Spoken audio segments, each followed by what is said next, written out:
జగన్ కుటుంబ సభ్యులను తిరుమల రాకుండా జీవితాంతం నిషేధించాలి. లడ్డూ కల్తీ చేసిన మారని వైసీపీ తీరు కూటమి పార్టీ నేతల వెల్లడి. తిరుపతి తిరుమల స్వామివారి లడ్డూను కలుషితం చేసి కోట్లాది మంది భక్తుల మనోభావాలను దెబ్బతీసిన అప్పటి సీఎం వైఎస్ జగన్ కుటుంబాన్ని తిరుమలకు రాకుండా జీవితాంతం నిషేధం విధించాలని, అలాగే స్వామివారి ఫోటోను పట్టుకొని హేళన చేసిన ఎమ్మెల్సీ ఎమ్మెల్యేలను కూడా ఒక ఏడాది పాటు రాకుండా నిషేధించాలని కూటమి నేతలు తమ అభిప్రాయాన్ని వ్యక్తం చేశారు. స్వామివారి కల్తీ లడ్డూ సంఘటనపై కూటమి పార్టీలైన టీడీపీ, జనసేన, బీజేపీలకు చెందిన నేతలు శనివారం కాకినాడలోని జిల్లా టీడీపీ కార్యాలయంలో విలేకరులతో సమావేశం నిర్వహించారు. ఈ సందర్భంగా కూటమి నాయకులు, జిల్లా టీడీపీ అధ్యక్షులు జ్యోతుల నవీన్ కుమార్, ఎమ్మెల్యేలు పంతం వెంకటేశ్వరరావు, వనమాడి వెంకటేశ్వరరావు, జనసేన పార్టీ జిల్లా అధ్యక్షుడు తుమ్మల రామస్వామి, జిల్లా బీజేపీ అధ్యక్షుడు బిక్కిన విశ్వేశ్వరరావు, రాష్ట్ర civil supplies corporation chairman Thota Sudheer, జిల్లా టీడీపీ ప్రధాన కార్యదర్శి పెంకే శ్రీనివాస్ బాబాలు లడ్డూ కల్తీ, వైసీపీ భక్తులను మోసం తీరు విధానాన్ని వివరించారు. సాయిబాబా, గోడి సత్యవతి, కుండల సాయి కుమార్, మేకా లక్ష్మణమూర్తి, నురుకుర్తి వెంకటేశ్వరరావు, నీలపల్లి కామరాజు, ఏలేటి సోని, ఫ్లోరెన్స్, అడపాల సత్యనారాయణ, పడికంటి దేవి, మొసలికంటి సురేష్ తదితరులు పాల్గొన్నారు. ఈరోజు దొంగని పరిస్థితి మీరు స్టార్ట్ చేస్తారు.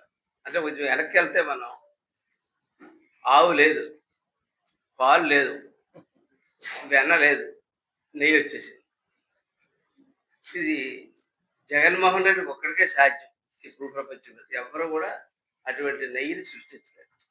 ఆ విషయం దాచేసి కెమికల్స్లో కలిసిన రసాయనాలతో పాటు రసాయనాల్లో కలిసినటువంటి కొవ్వు పదార్థాలు గురించి మేము మాట్లాడేందుకు దానివల్ల మనోభావాలు దెబ్బతున్నాయి. అంతే తప్ప ఇక్కడ ఆవు లేదు, పాలు లేదు, వెన్న లేదు, దాంతో నెయ్యి తయారైపోయింది. నెయ్యి దేనితో? పామాయిల్ తోటి, అలాగే అదర్ 20% కెమికల్స్లో ఖచ్చితంగా జంతువుల యొక్క కొవ్వు ఉందని నిర్ధారణ చేసింది. దాన్ని ప్రజల యొక్క మనోభావాలు ఎంత దెబ్బతింటాయన్న భయంతో మేము తగ్గి ఉంటున్నాం. ఎందుకంటే ప్రచారం జరిగితే అయ్యో బాబు ఇంతకాలం మేము ఆ ప్రసాదం తిన్నామా, తప్పు చేసామా అన్న బాధతో అనేక మంది భక్తులు వాళ్ళు శిక్షించుకుంటారు. ఆ భయంతో కేవలం మేము తగ్గుంటే దొంగని తిరిగి మమ్మల్ని భయం లేదు, భక్తి లేదు, ఏమీ లేదు. మతాన్ని రాజకీయం చేస్తాం. నేను చెప్తా ఉన్నాను, ఒక చర్చిలో ఇలా జరిగితే అలాగే రియాక్ట్ అవుతాం. ఒక మసీదులో అలా జరిగితే మసీదులో అక్కడ కూడా అలాగే రియాక్ట్ అవుతాం. ఎందుకంటే ఒక్కొక్కరు నమ్ముకుంటారు ఒక దేవుడిని, ఆ భక్తితోటి ఉంటారు. ఆ భక్తితో వాళ్ళ యొక్క మనోభావాలు దెబ్బతీయకుండా ఉండడమే ప్రభుత్వం కానీ రాజకీయ నాయకులు కానీ చేయవచ్చు.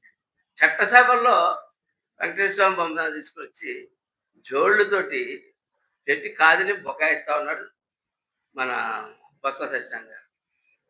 మళ్ళా ఇంకో పక్క వెకిలి చేస్తారు.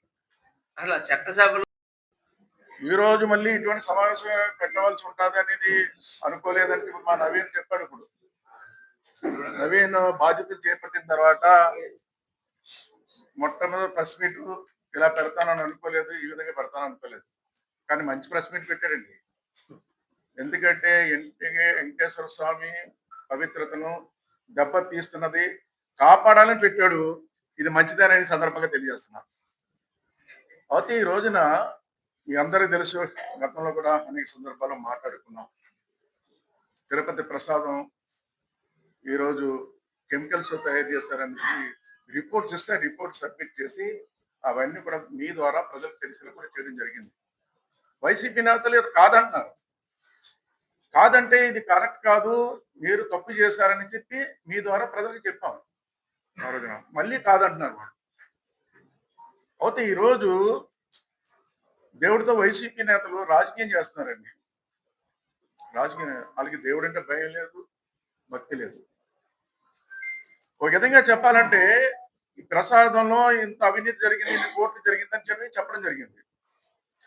అంటే జగన్మోహన్ రెడ్డికి ఇదేం కొత్త ఏం కాదండి.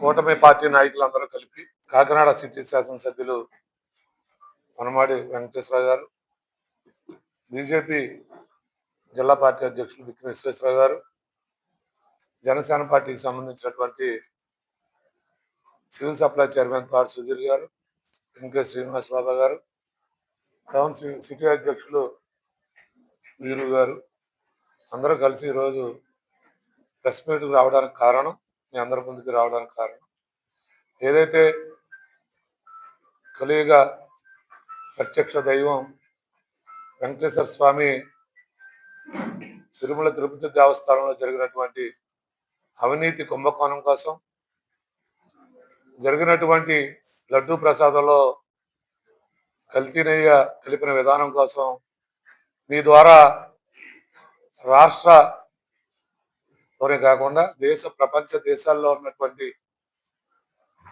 వెంకటేశ్వర స్వామి భక్తులందరికీ కూడా నిజాలు తెలియాలనేటువంటి దాని మీద ఈరోజు మరొకసారి మీ అందరి ముందుకి కూడా రావటం జరిగింది. ముఖ్యంగా